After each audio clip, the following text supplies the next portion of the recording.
Hello and welcome to another edition of Agenda 2063 TV show, the only series in Ghana, the region and the continent, telling you authentic stories about the AU, its institutions, and specifically Agenda 2063. And even as we're going to be spending the better part of this series looking at areas around the African Continental Free Trade Area, we're still going to be talking about Agenda 2063 and all the important areas that we need to focus on. And let me just say that today we're having a throwback to Aspiration 3, which I'll be unpacking a little bit in a moment with my guest.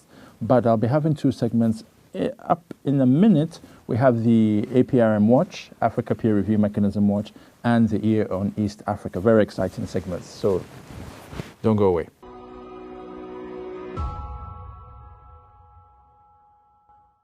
Welcome back from the break, and welcome to another edition of the Africa Peer Review Mechanism Watch. This is an opportunity to update listeners and followers on developments around the African Peer Review Mechanism, which is based in Midrand, South Africa, telling the democratic governance story of Africa. Now, if there is one thing that recent developments in Côte d'Ivoire and Mali have reminded us, it is that democracy promotion continues to be at the forefront of ECOWAS's work. Now, why is this important? This is important because ECOWAS has been blasting with intention the whole idea of democracy for the past 45 years of its existence. Next month, for example, will be 30 years since ECOMOG troops went into Liberia, Ghana and Nigeria, leading to rescue Liberians from the murderous onslaught of Charles Taylor. 1990 to 1997, the war was raged for 7 good years. Eventually, Liberia, is at peace.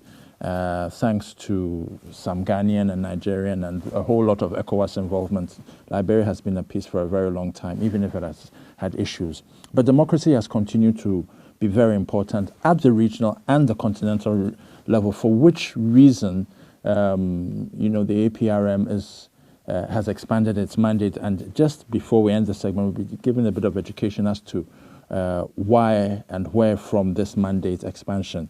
But you see, this whole idea about democracy is so important because it is also in fulfillment of Agenda 2063's Aspiration 3 that talks about an Africa of good governance, democracy, respect for human rights, justice, and the rule of law. Some say it's very consistent with the Sustainable Development Goal 16, which talks about peaceful, just, and inclusive societies. But for the APRM specifically, let's just do a little bit of education. The APRM, the decision for the expansion of the mandate back in November 2018 harks back to this particular protocol, which is the AU Assembly Decision, AU/DEC.63128. This is important as education, so that we know where from this whole expansion. And that particular protocol refers to what they call the revitalization of APRM to track implementation and oversee the monitoring and evaluation in key governance areas on continent. Now, let's take a quick look at what's happening. The APRM. Just only today, the Africa Peer Review Mechanism Youth Network is launching a youth webinar series on impact of COVID-19 on political governance, peace and security in Africa. And I understand it has probably already taken place. It was led from the Secretariat in South Africa. And the Youth Network pushed this with the Peace and Security Department of the AU. And the second most important thing for the APRM is that the APRM now has formally, and at least the South African government has formally announced one Thulani Tsefuta, who is the new chairperson of South Africa's Africa Peer Review Mechanism National Governing Council, the NGC, which leads the structure of 32 representatives in the whole in 9 provinces in South Africa. Now, this is important because even as we're talking about the Africa Peer Review Mechanism domesticating, like last week I talked about domesticating in Kenya, and in Ghana too, we were seeking to do some domestication at the local level. In South Africa, a far bigger country than Ghana, it makes sense to have some kind of domestication of the Africa peer review mechanism. So a continental issue being domesticated at the national level is important, because it therefore then makes sense. People are able to relate to it and then understand why the Africa peer review mechanism is an important element in the democratic dispensation of that country and also the rest of the other countries. And next week we'll be talking a little bit more about some updates and some important developments around the Africa peer review, and maybe an update on the seminar. So we're going to take a quick break. In a minute, and we'll bring you the next segment. We'll be right back.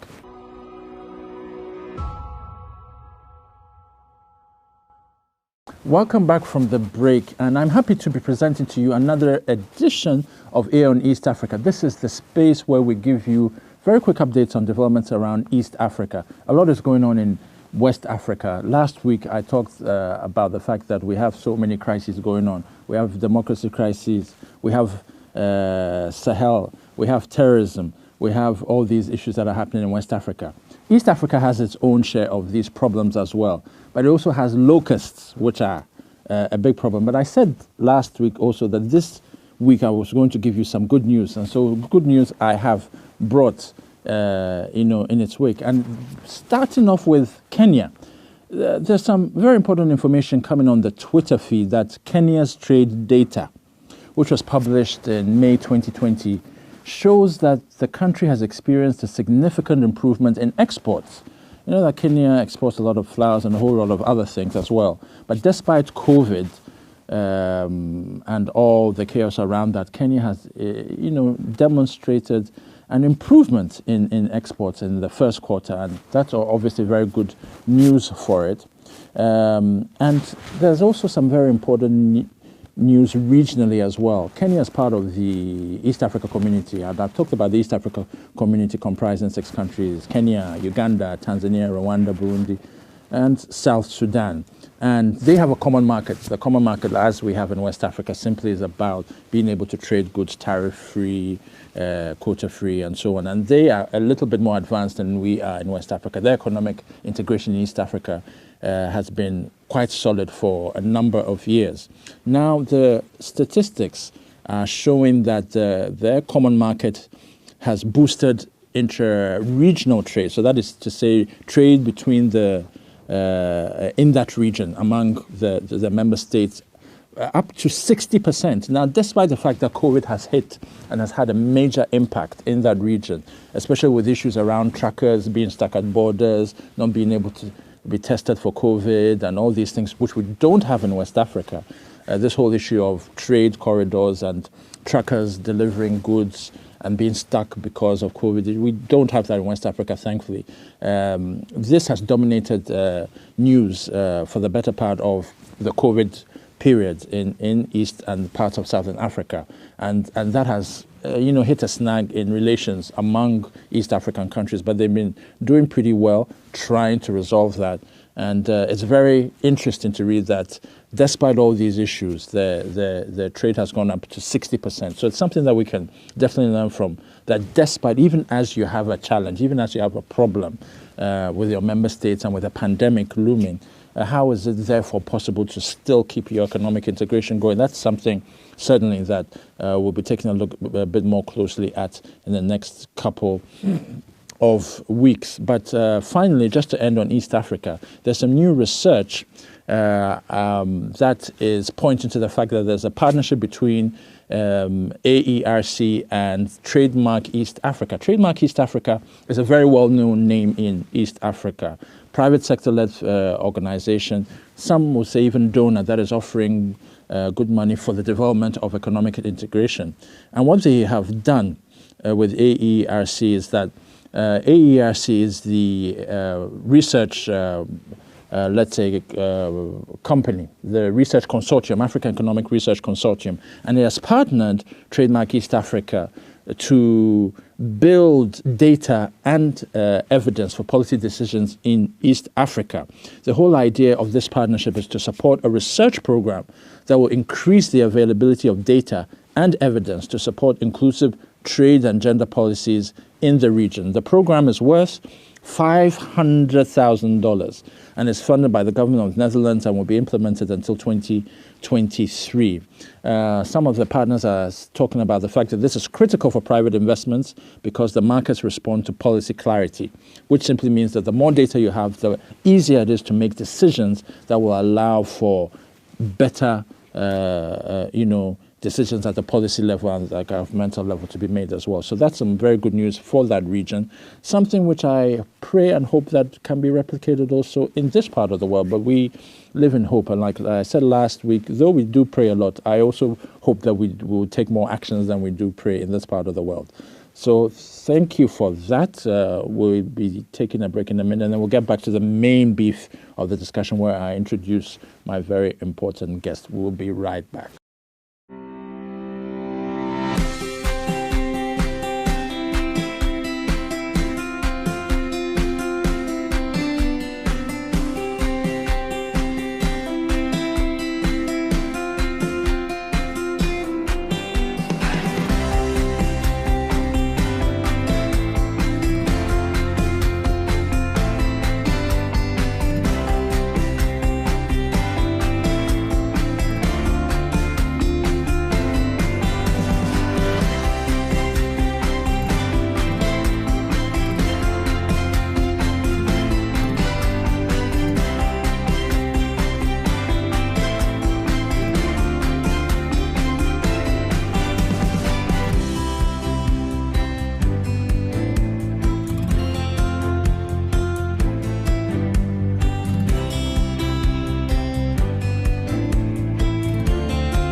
Welcome back from the break. My name is E.K. Benson Jr. I'm your regular host for Agenda 2063 TV show. I'm very happy to be presenting to you a very important discussion on Africa's democracy. You will all have by now downloaded the Agenda 2063 booklet, and if you haven't, and there's a very small booklet this size, and you should be reading it every single day as you're following the show.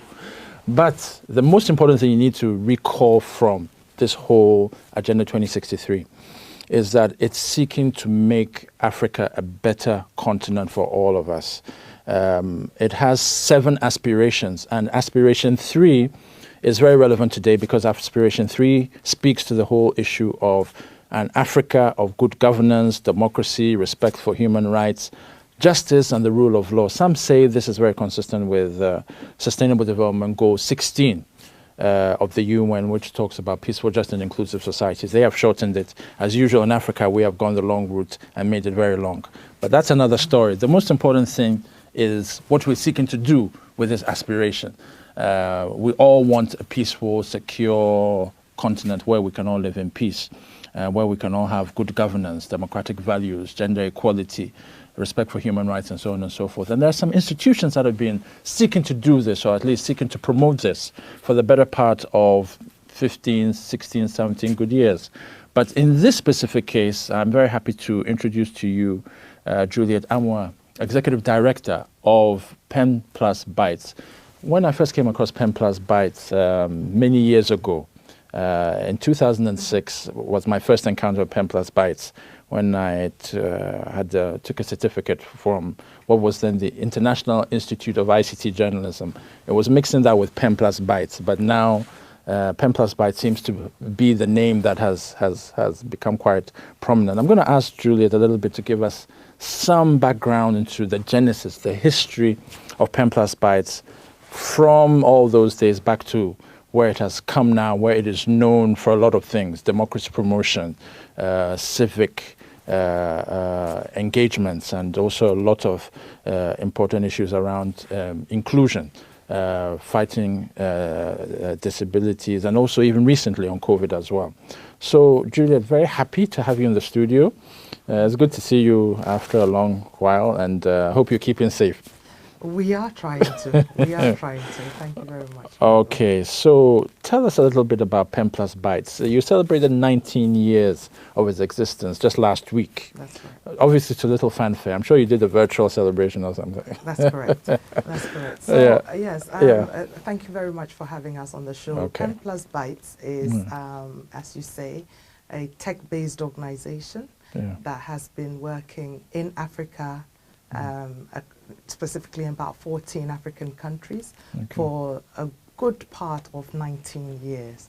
And when we first started out, our main agenda was to train journalists to, as it were, tell data-driven stories.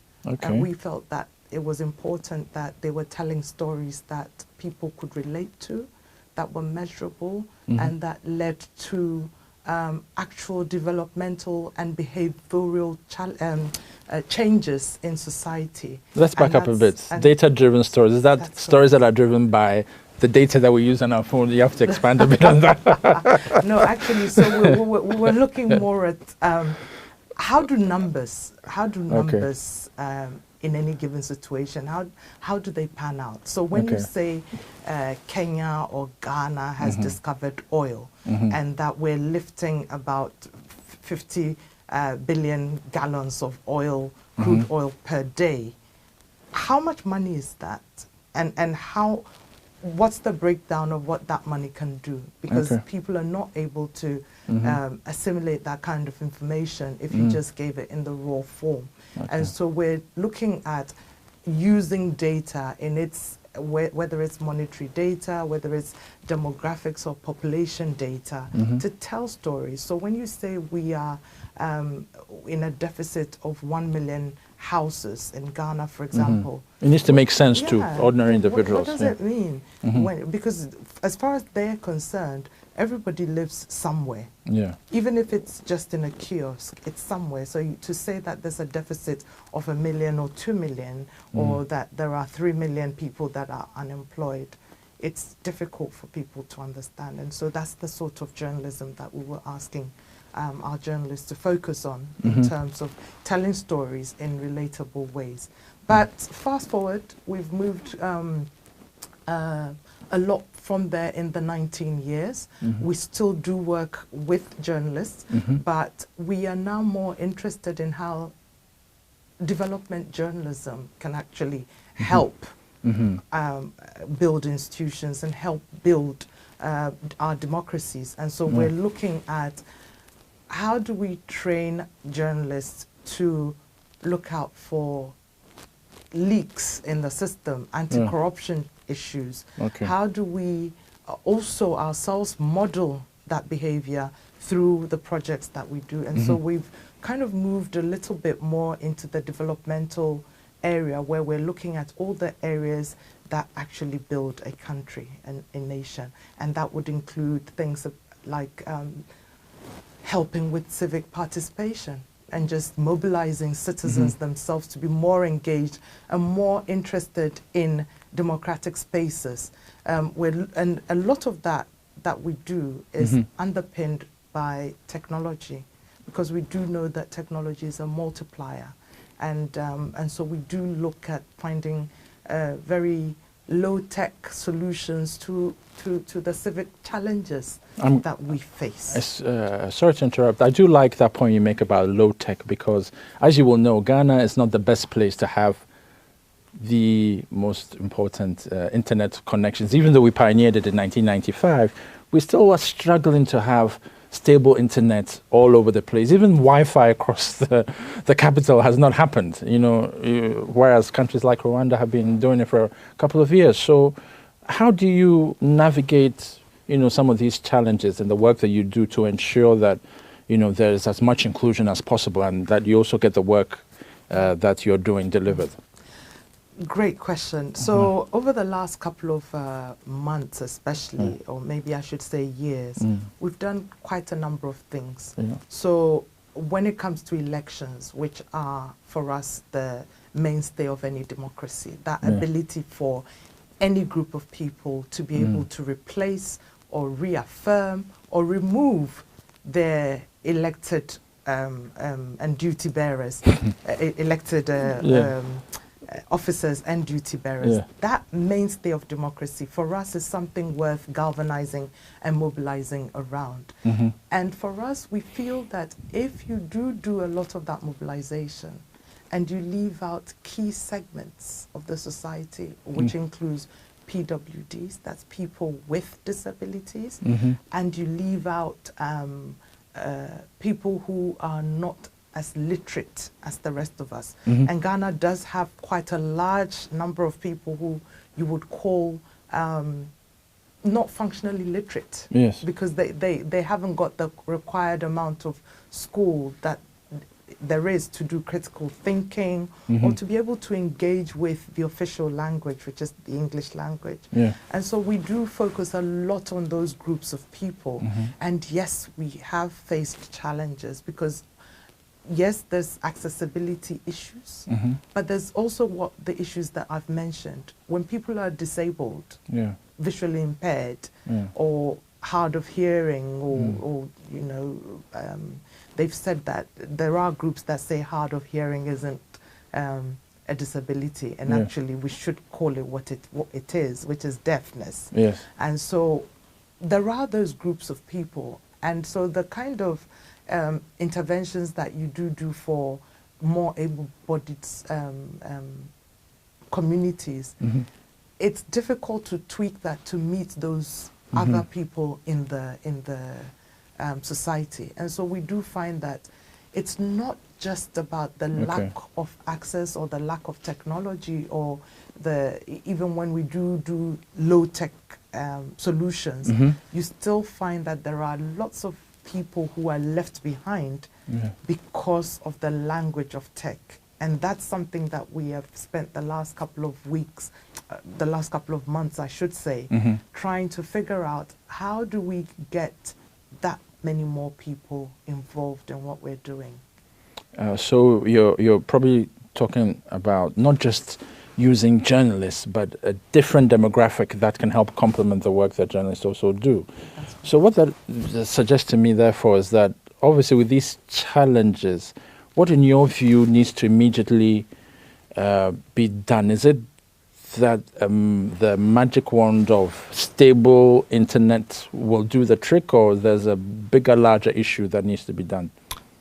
As I say, there is a bigger, larger issue. It's not just about access. Yes, data is expensive. You mentioned places like Rwanda, places like Kenya, where they are on top of their tech games and their infrastructure. They're investing a lot in infrastructure. They've got the regulatory policy environment that's supporting all the work that they're doing in terms of making sure that all villages and all communities are connected.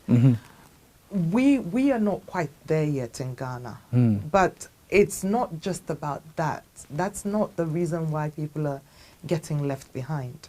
As I say, it's a myriad of issues. It's the language of choice that we're using on these platforms. It's also the ability to use, so we take it for granted that everyone can use a smartphone, but not everyone can afford a smartphone or use a smartphone. And so how do you reach out to those people who can't necessarily use a smartphone? Does that mean that you can't use tech to somehow reach them, to somehow get them into that space, with that virtual space, that online space, or even in the real world where they can engage with the democratic institutions that we're building? So give me an example of some of the things that you've been able to do over the past couple of years, where you've been able to offer a solution that is low tech and maybe even lower than low tech, but still being able to solve that problem. So that's a difficult one, because most of our projects are interlinked, and I must confess that we focused a lot on the able-bodied smartphone using population, but only in the last especially since COVID reared its ugly head. We, like everybody else, we've been forced to reassess what we've been doing. It's a very fast evolving situation, and we do find that in as much as we'd like to push out information, push out data, we are still leaving people behind. So what we've done in recent times is to mash up our tech solutions. And so I'll give you an example, as you say. Recently with COVID, we do know that there's a myriad of what's it called? Fake news, bad news, disinformation that's going on out there. And we found that a lot of it is visual. So you find it in closed text-based platforms such as WhatsApp. And you do find that the information is skipped or video taken out of context or that sort of thing. How do you get it to my grandmother who's 19 hours away from the biggest city?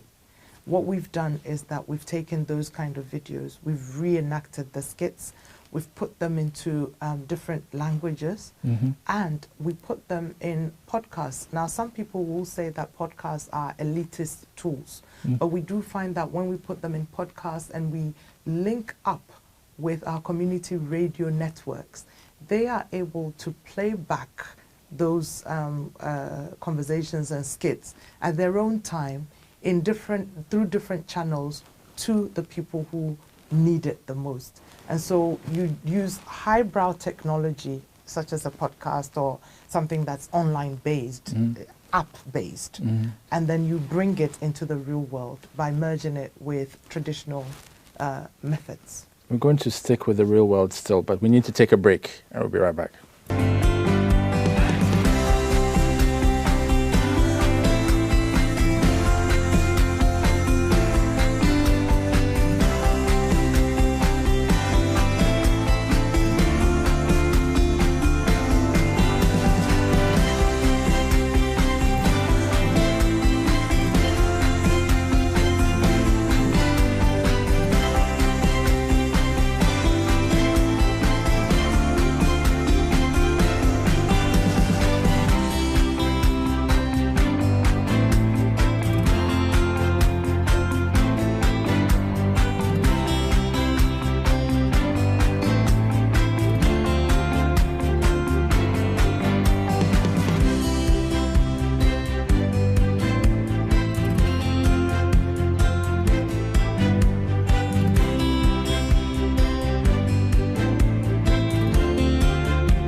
Welcome back from the break, and I have in my studio today Juliet Amwa of Penplusbytes. She's the executive director, and she has happily given us her time to tell us a little bit about the major highlights of Penplusbytes' 19-year history on democracy promotion and civic participation, and more recently working with people with disabilities.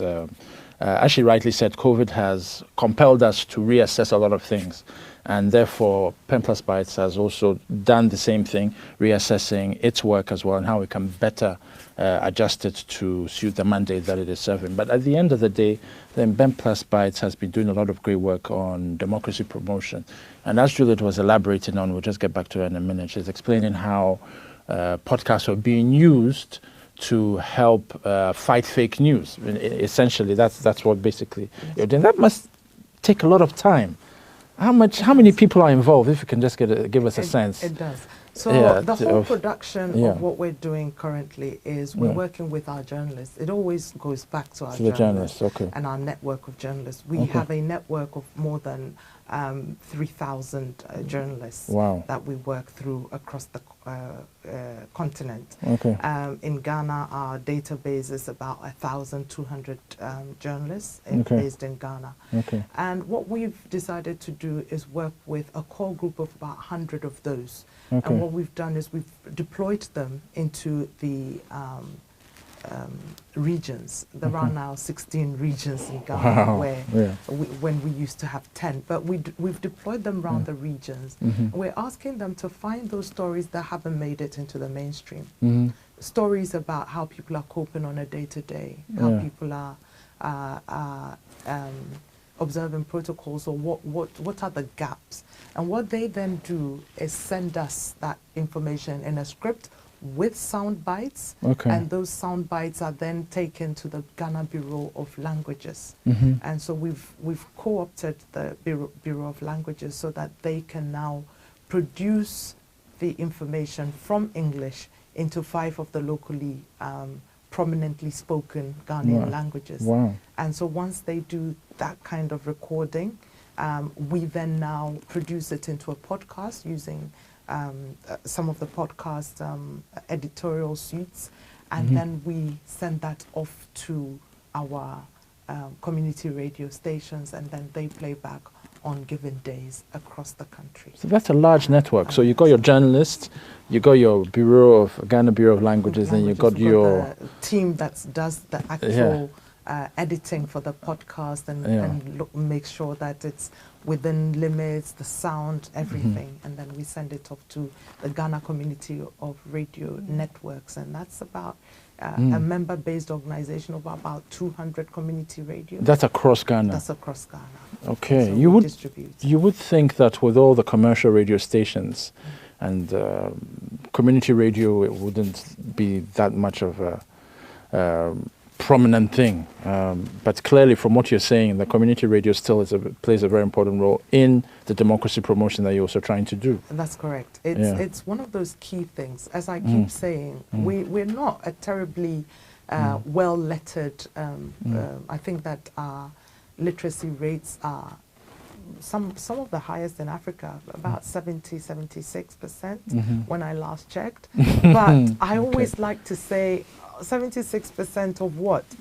Can they actually, it's one thing to be literate and to be able to string sentences together. It's another thing to be able to engage with news and understand the process that's gone into the making of the message and what that message is trying to get you to do. And so that's a form of literacy, media information literacy is missing. And so what we tend to find is that people tend to actually want to engage with the community radio stations. There's a plethora of them, and they want to engage with those because then they are hearing the news in a language that is their first language rather than their third, fourth, or fifth language. So something that is relatable. And of course, I suspect that with elections coming up in a couple of months' time as well, you're going to be needing a lot of these as well. That's correct. So basically, that's, as I said, that's a large network, that's a large database as well. What that therefore means is being able to also navigate the minefield of, of good and cordial relations in all these things. It cannot be easy. You're a civil society organization, and funds are not always readily available. So what do you do, or what have you been able to do at times when the funds have not been so great, but you still need to get this work done? I asked this specifically because there are a number of grassroots organizations in Africa, as we do know, that are coming up and would like some experiences and lessons from your experience in these 19 years. Well, good that you mentioned the elections. A key part of the work that we've done through our African Elections Project, which we instituted in 2008. That's about 7 years after we began business in 2001. So in 2008, we started the African Election Project. And what that does is that it works on giving an assessment of what's the state of play in any country across Africa that's looking at holding an election. So we investigate the EMBs, we put across their readiness, and when I say EMB, it's for the electoral management bodies. And so we look at an assessment of that. We analyze what the candidates themselves across are saying. We put, and all of that is available on our platform, and that's what we've done over the years. So in Ghana, in 2012, 2016 elections, we were particularly interested in mobilizing the society, mobilizing citizens, get them off their butts, citizen apathy, to actually go and vote, get involved. We do that by providing, if you like, a voter's compass, telling them what individual candidates are saying and what would align with their needs and based on a poll. And so the process is you take a poll of what citizens are thinking, and then you do a voter's compass looking at the manifesto promises and all the other things that the candidates are talking about, and you kind of match that.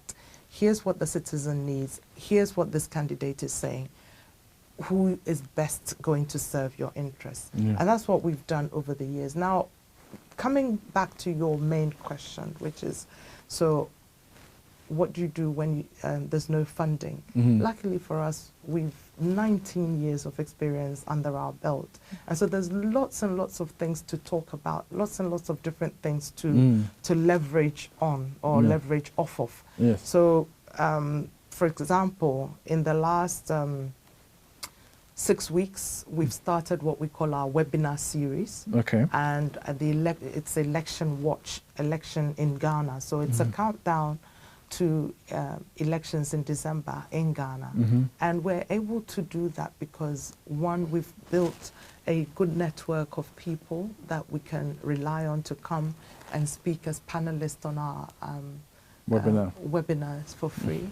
We also then have a good stock of things, of examples of things that we've done, of ideas. And so we're able to leverage on that kind of pedigree and to get things done whilst we wait for funding. And so, specifically on the elections, I do know, for example, that for the past, I think 2012 and 2016, Penplusbytes had something like this multimedia monitoring center or so. This is a very high-tech name. It's called a social media tracking center. And we've done it for the last kind of 3 elections. So tell us a bit about that and how it works. Right. So our social media tracking center, we did it with Georgia Tech. And it's just simply an aggregator, if you like. And so what we do with the social media tracking center is that we send out, we feed the system with keywords. It's an algorithm. You feed it with keywords, and it's able to crawl across social media, Facebook, Twitter, and other Reddit, you know, all those social media networks. It's able to crawl across it and to highlight those key words that you yourself have put in. And why have we engaged when we call it Aggie the aggregator? And so Sister Aggie does a lot of work for us and has helped us in the 3 previous elections, 2008, 12, and then 16. What we are interested in is how can we feed to the EC, the Electoral Commission in Ghana, where there are issues, because we found that in each election, tensions were always very high. We always found that there were hotspots and flare points, and so we thought that the best thing to do was to use social media, this tracking system, to diffuse those situations. And so what we would do is we would put in words such as snatching a ballot box, for example, or you know, long queues, or thievery, or you know, whatever those words are, those words that keep coming up at elections. I'm sure this year there'll be things like fake news, or you know, guns and that sort of thing. So we feed that system with those keywords. And now when people tweet in an area, So you find all of a sudden that Facebook users or Twitter users in a certain area, in a certain constituency, are all tweeting about how someone has just slapped somebody, or somebody has just grabbed a ballot box and run off with it. Yeah. Though you see it on the system as a ping, and so it hits a couple of times. So there's a certain concentration. We pick it up in the back room, we analyze it, and we're able to say, okay, this is what's happening in this constituency. Okay. Either it's because the BVR kit is frozen, or the EC's officials are not doing the right thing, or actually it's the communities themselves. We're able to do that analysis, and we're able to feed that back into the EC, and the EC takes it up with the National Security Task Force, and they're able to diffuse the situation. And we've done that for the last 3 elections. This year we're adding on, so that was mainly for social media, but this year we're adding on traditional media as well, because we do realize that Facebook, for example, has kind of shut its back door. You can no longer program or send an algorithm to do that kind of aggregation that I'm talking about. Twitter is still available to us, and some of the other platforms are available. WhatsApp is not necessarily social media, it's more messages, a messaging app, but of course that's what most Ghanaians used or use, and so we're interested in looking at how this year we can add WhatsApp Watch, we can monitor radio and TV and see where, because journalists on the ground who are interviewing people will come across very tense situations and be able to feed that back to us. So this year we're calling it an all media tracking center, and we'll be deploying it during the election period. It's usually run for the 3 days, on the day before the election, on the election day, and just the day after. So it's 3 days, and it's quite a lot of work. You need volunteers to sit in there watching the spaces. You need foots on the ground where they can verify, because you do need to verify the claims that are on social media. Sometimes people just type things and you go on the ground and it's not as is. And so we do have quite a network of people working to validate that information before we send it off to the authorities to work on. That's a lot of coordination and networking, which you obviously need to put into place before the elections. And of course, with all, I'm sure, the noise that has been going on around registration and so on and so forth, in the context of COVID as well, how has that frustrated, or the work that you're doing as well? Because now there's that headache of the general election issues that come, but also in the context of a health, pandemic. How do you reconcile the two, given your limited, funding as well? Well, at Penplusbytes, we've been very kind of disappointed with the way that our electoral commission and our state has handled this year's elections. We feel that there was a lot of opportunity to look at introducing technology. I mean, elections can be run end to end with technology. If you do the planning and infuse the systems with intelligence, it will be able to walk you through the whole system. And so we felt that this registration of voters, for example, they could have, what they've introduced for people with disabilities and older citizens, where they are able to print a form off the system and go to their district office so as not to stand in a queue. They go to the district office and actually take their biometric data and go home. We think that it could have been extended to pretty much everybody, and so that you do most of the things online, and then you show up at the The district office? The district, no, not the district office, the polling station or whatever, okay. The registration center, to actually pick up your card. It could have been done in that way, so that we didn't have that tension. But here we are, we've built up that tension already with the kind of registration that we're doing, as you rightly say, in this health pandemic. And so we are looking and furiously working with others to diffuse that tension before election day. But then obviously there are still a lot of people who feel disenfranchised because they did not go out, they didn't feel safe enough to go to the registration points to register. And so if tech had been introduced into that, regardless of what we've been talking about in terms of access and just the widespread nature of it, it still could have been managed and a lot more people would have gone out to register. I think that's one very important takeaway that we will have as we're wrapping up the show. We just have a couple of minutes left. But I think the most important thing, therefore, to ask now is that you've celebrated 19 years. What next for the 20th celebration of Penplusbytes? Where do you foresee the organization going as it seeks to deepen the democracy? Because obviously 2020 is a very, very different year than all the other election years because of COVID, and therefore there are lessons that will be picked from that for the next election in 2024.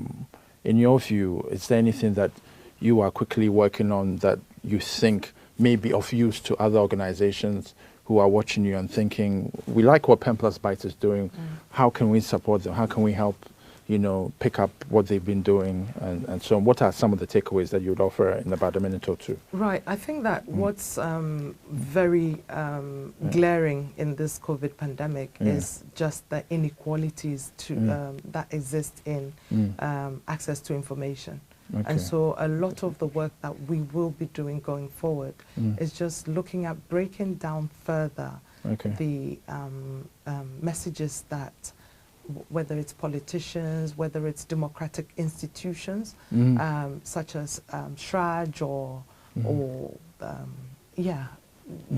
whatever news is out there, whatever that they have that they need to share. We do know that the NCC, which is the National Civic Commission for Education.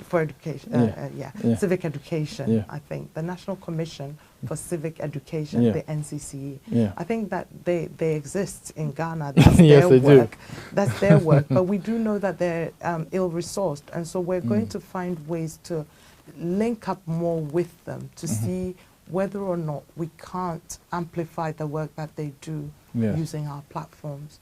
So we think that, yes, we're on the right path in terms of information, but we do need to strengthen and build those institutions that are important to any democracy, and we can't do it alone. So we're going to be reaching out to them and working with and through them. That's aspiration 3 right there, where we call for an Africa of good governance, democracy, respect for human rights, justice, and the rule of law. Thank you very much, Juliet, for giving us your time. We know that it was a very busy day today, but you managed to make it. And I suspect that anyone who also wants some more information about Penplusbytes can just do a Google search, find you, and be able to reach out to you as well. Yes. And you'll be able to reach out personally to them as well. Fantastic. Thank you so very much.